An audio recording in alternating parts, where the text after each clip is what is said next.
Okay, so a few things about Christine.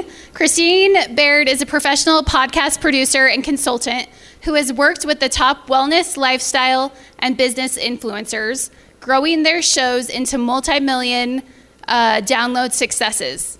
And what's not on the sheet in front of you is she holds a world record. She didn't say in what, so I'm kind of curious. Oh, okay. Well, I guess I read the wrong thing, so never mind. All of these facts that I have about you are probably not true. So never mind. Another fun fact about Christine that's actually for real true is that it's her birthday today, the big 2-5. And we have a little something for you with the help of your friend Scott. So while we give her a little cake and flowers, if everyone could join me in singing happy birthday really fast. Okay, ready? Happy birthday to you.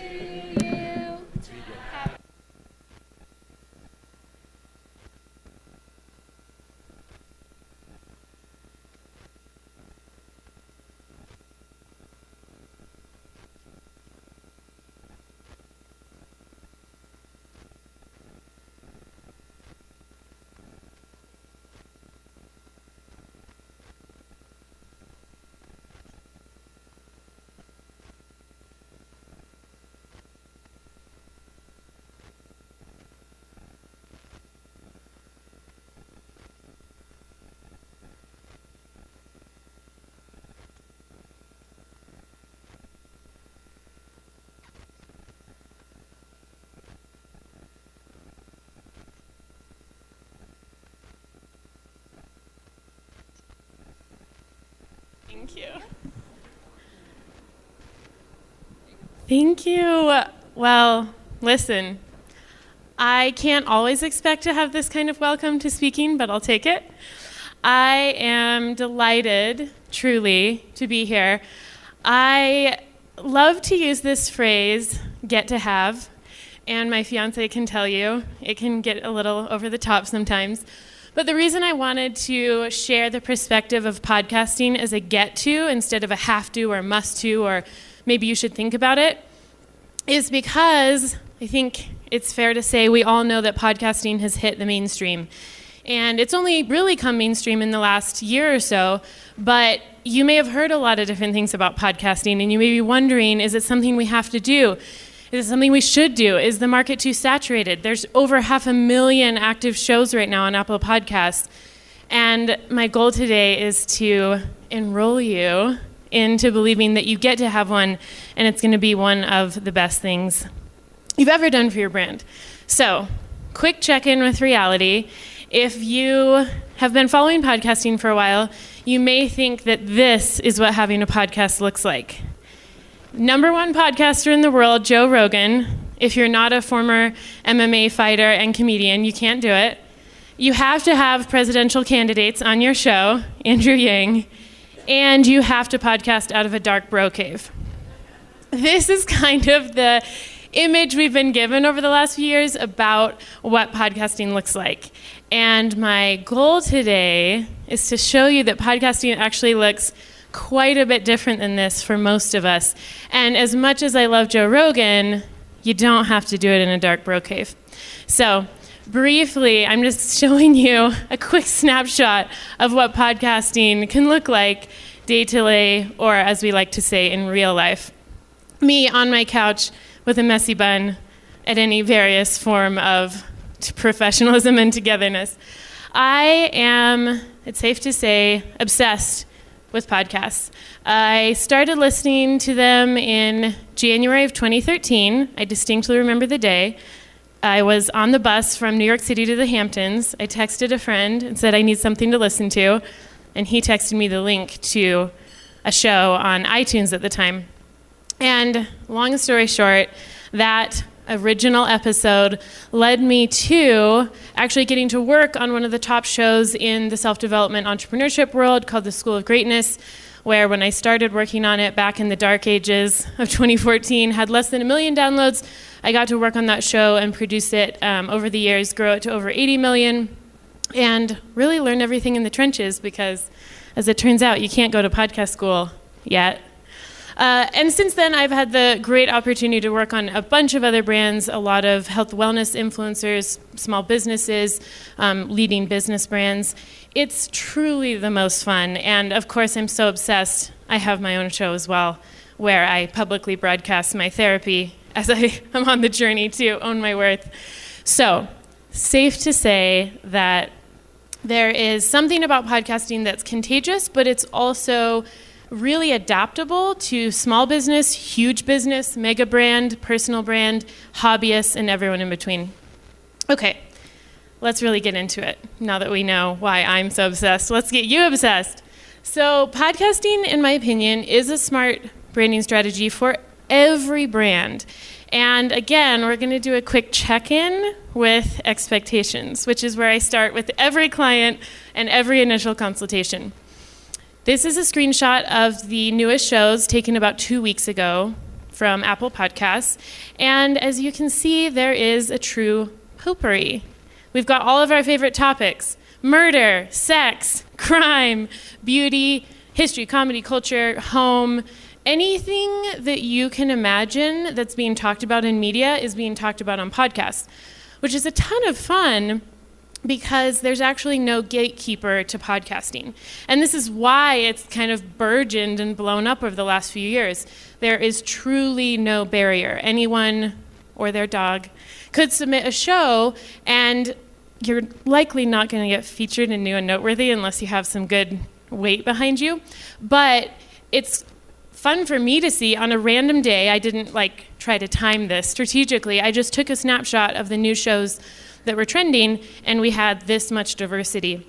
And you may be looking at this and thinking, well, my business doesn't necessarily fall into any of these categories, but it actually could.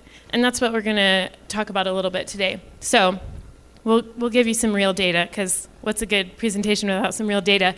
This is a research summary graph taken from 2019. Edison Research put this out, and it's essentially showing, as you can see, the growth of podcasting from the OG podcasts, which actually came out in 2008. Hardly anybody knew about them.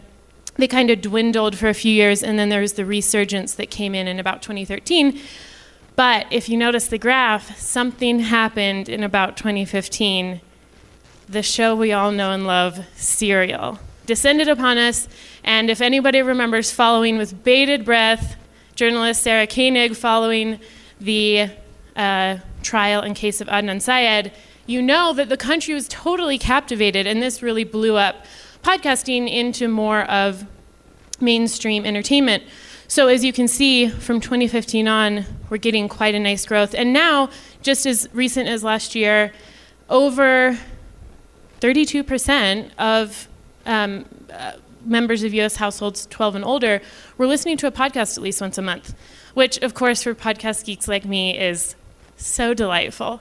And it's cool to see. I really appreciated knowing, even though I'm in this every day, that we're at a place where about a third of the consumer market in the U.S. is now consuming podcasts on the regular. So, in case you were wondering if people are listening, they really are. So, let's talk about the long-term goal of podcasting. There are a few maybe myths or rumors that I always get asked about right away, and I love dispelling them because podcasting is, in a way, become more of something that celebrities and A-listers are doing. And it's easy to think, well, if I can't have a top-ranked podcast that's hitting, top 10 in my category, what's the point? So there is a point, and that's what we're going to go through, about 5 different ways that podcasting as a long-term strategy for your brand, for your marketing, for your evergreen content is, in my humble opinion, unsurpassed. And to illustrate these, we're going to talk about one of my favorite brands. I'm going to keep you in suspense for just a moment. You may think that unless you're top 10 in the business category, you're not successful. This was, again, just a screenshot from a couple weeks ago. Business category, if you're not NPR, if you're not Dave Ramsey, if you're not Gary Vee or Tim Ferriss, why have a show, right? It's easy to look at these charts and think that.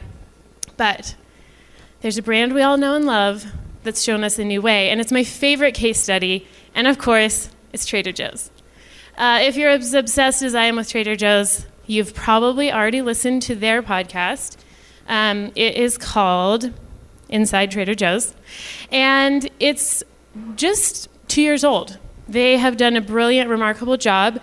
They came out with it as a true experiment, a little tiny 5-episode season. And it was truly just interviewing the people of the company and revealing and pulling back the curtain how Trader Joe's buys their products and tests food in their kitchen and trains their employees.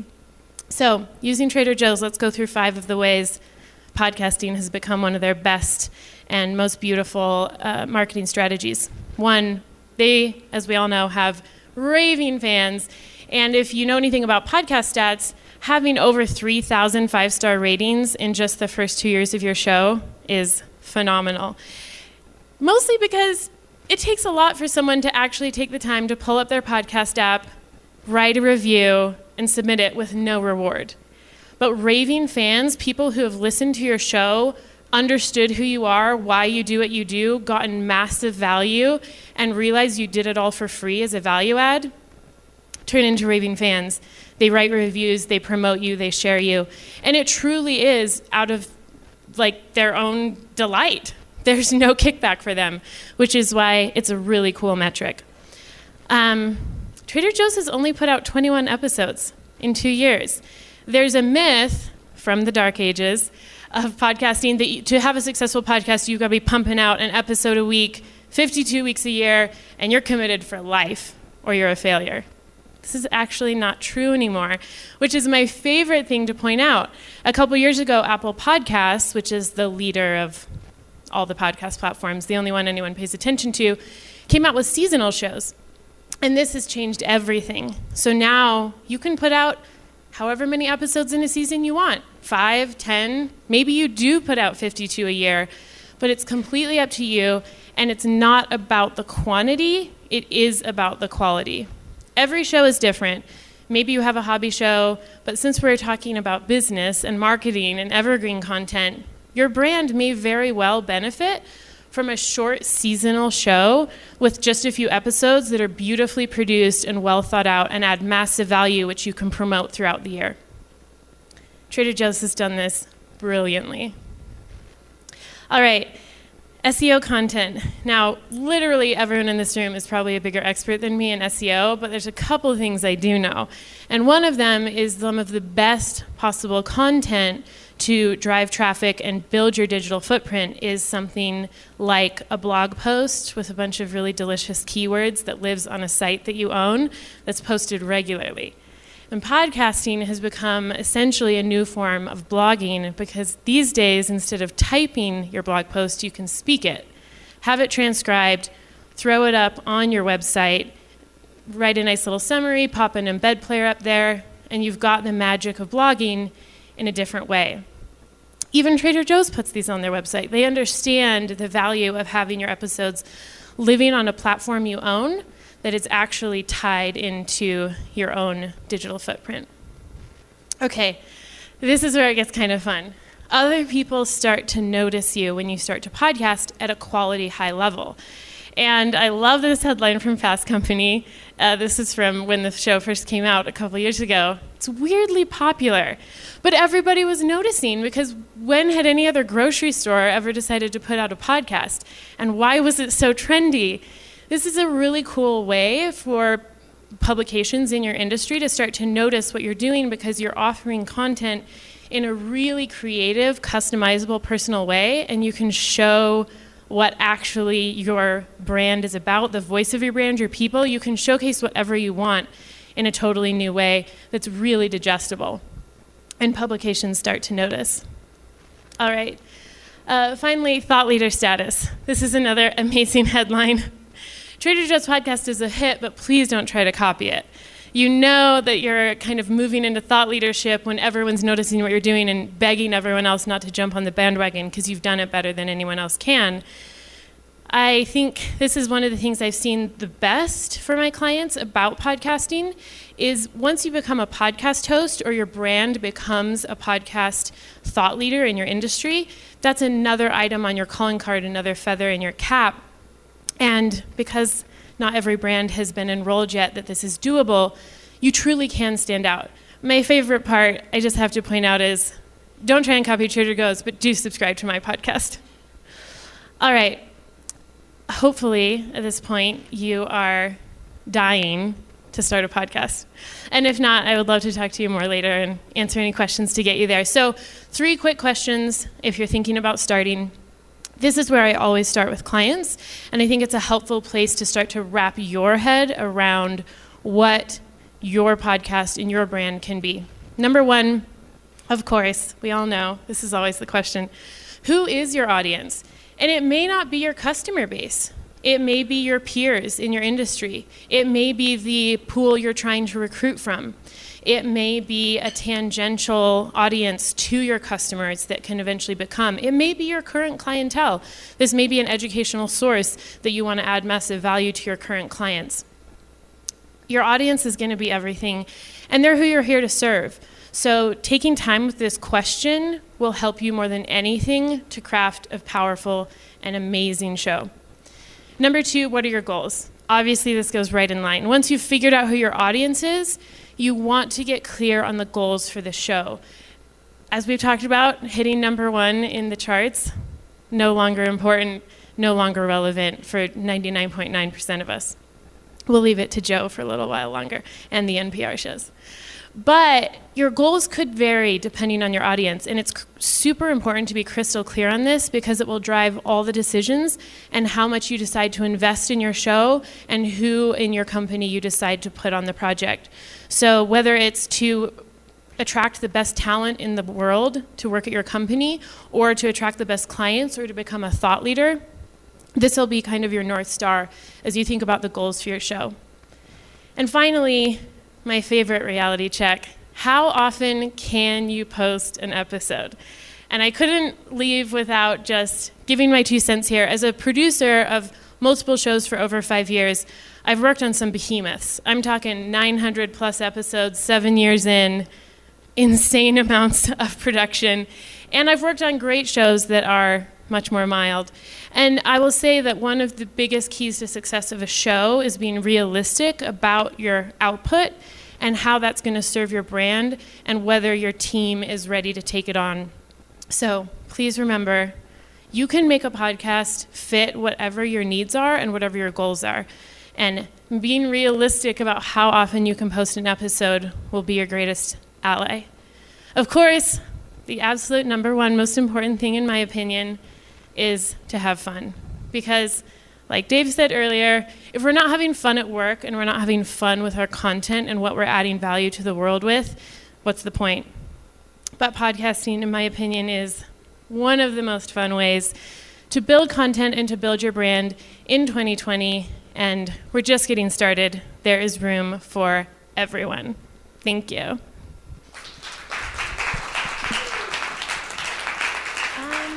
Do we want to do questions? I'm not sure on time. Okay. Should I just ask you, or do you want to facilitate? It's like, someone can take the mic from me. Okay, any questions? Yes.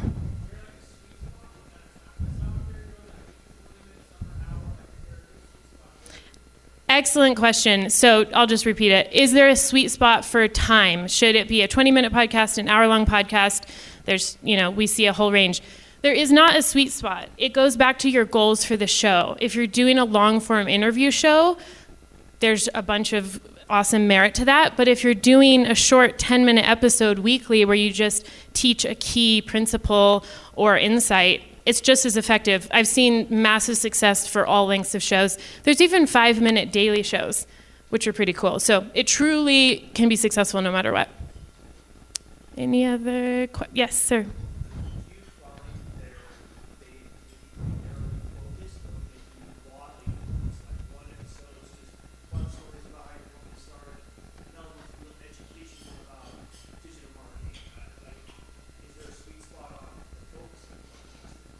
Great question. Is there a sweet spot on the focus of your podcast? Do you have to niche in, or can you be broad? I always say it's really important to start niche. And of course, there's flexibility there. But what I found is the more niche you get, the quicker people can identify your show and recommend it and talk about it. If you start too broad, nobody really knows how to talk about it, and there's not going to be a lot of buzz. So start niche, add a ton of value in a specific area, and as your show grows and your reputation grows, a lot of flexibility opens up because you've established yourself as a quality show. Any other questions, sir?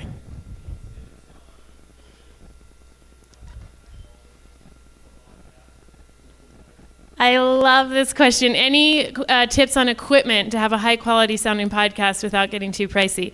Truly, we can audio geek out all day, so come over after. I have this beautiful flashing birthday sign at my seat. This is my favorite question because in my opinion, as a producer and an editor, and having worked on all kinds of quality of audio through the years, it makes a huge difference to invest in equipment to sound good. You really don't need to spend more than a few $100s, though. I've worked with mics that were $1,000, and I've worked with mics that were $20, and you can get real close with both. It's much more about the environment you record in, and some shows you're going to be recording various locations, some all in the same. So I'm happy to give recommendations all day long. I have a little note in my phone with all my favorite Amazon links. I can just fire them off to you. How are you on time? Okay, one more. Sir. I love this question. So sponsorships, huge revenue source, so they say. I've worked on shows that have insane amounts of revenue coming in from outside sponsors, and I've seen the pros and cons of that. In my opinion, your best return will always be to actually promote your own products on your show, events, seminars, workshops, obviously your services, your products. When you take on outside sponsorships, it becomes a bit of a chain around your neck, and a lot of your creativity is diminished. It also diminishes the quality of the listening experience, so there's always a trade-off. So until you're getting into the tens of thousands of downloads per episode, in my opinion, it's usually not worth it to think about outside sponsorship. And that is a case-by-case scenario. A lot of my clients are personal brands, so they get hit up early on by aligned companies who want them to be an ambassador. But typically, if you're a brand and you want a podcast, you're going to do best off marketing your own products, which is a truly organic value add for your audience.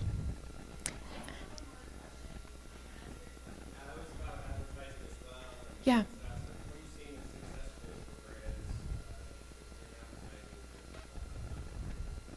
Yes, with their own content. Is that, did I get the question right?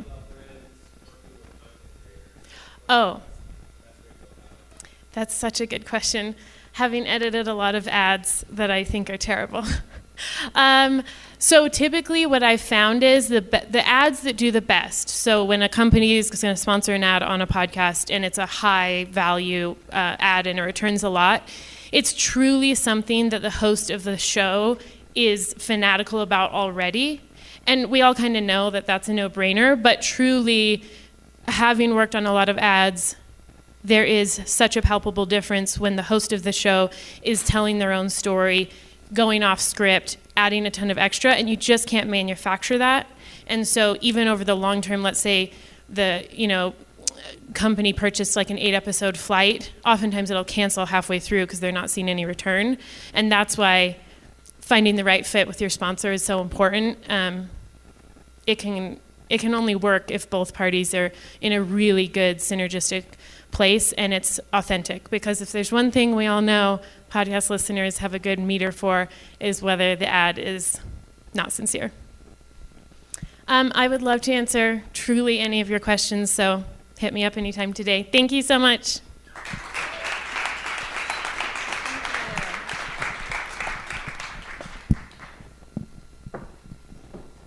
Thank you so much, Christine. That was awesome. I'm definitely going to start a podcast now. Okay, so I have 2 questions based on Christine's presentation. And winner gets a Starbucks gift card. First person to stand up that I see. So get ready to stand up fast. Okay, first question is, name one of the questions you should ask yourself when you're ready to start a podcast. She outlined 3. Vid. If you can do all 3, then let's hear all 3. Who's your audience? What are your goals? Awesome. Sounds good. Thank you. Here you go. I have this if you want to grab it. Okay, next question is, what is the SEO value of producing a podcast?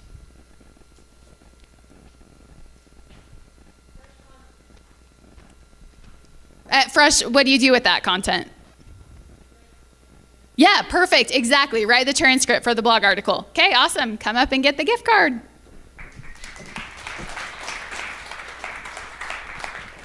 I'm asking hard questions, you guys.